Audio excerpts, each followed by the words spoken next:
রক্ত আছে না? আছে। রক্ত আছে ওই যে উৎপাদন তৈরি হইতেছে, আস্তে আস্তে দুর্বল হইবে এগুলা। তাহলে স্যার এটা রানীক্ষেতের লক্ষণ। স্যার রানী খেতে মানে হঠাৎ করে পপিন্ডিকুলাসটা বার কর। পপিন্ডিকুলাস বলে সরি। এটা বার্সাটা। বার্সা তো গাম্বুর কোনো লক্ষণ নাই। গাম্বুর কোনো সমস্যা নাই। তারপর দেখেন না এর মধ্যে কি পাওয়া যায়। মাইক্রোনিড আছে না?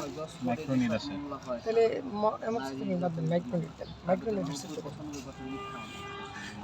যেহেতু দুইটা মুরগিরই আমরা নিজের মধ্যে পপিন্ডিকুলাস রক্ত পাইছি, রিক্স না দিলে আগে তো কত হায়ার অ্যান্টিবায়োটিক দিয়ে দেন। কি দিতে হবে?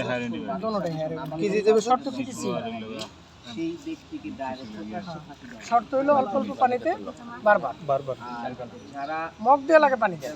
ওষুধ দিয়ে দিব 4 বেলা। ওষুধের পানি পড়বে 4 বার। 4 বেলা। 3 দিন পর্যন্ত বাচ্চারা একটু নাড়াচাড়া করবেন।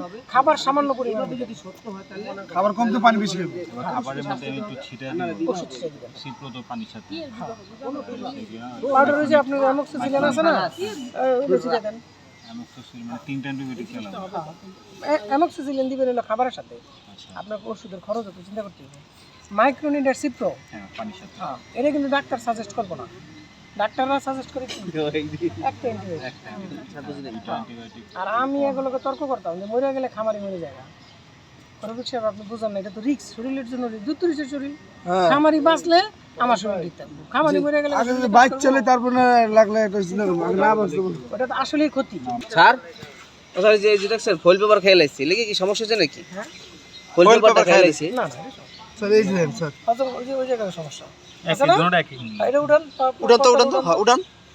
পর্দাটা এইভাবে না, পর্দাটা টান দেন। পর্দাটা টান দেন। পর্দাটা আছে এখন সমস্যা কয়েকটাই ধরছে ভালোই লক্ষণ বললি পপিন্ডিকুলাস লক্ষণ পাইছে ইনফেকশনের মতো সিস্টেম স্যার। কলিজা তো এই অবস্থায়। ওই যে লিভারটা এই কালারটা হ্যাঁ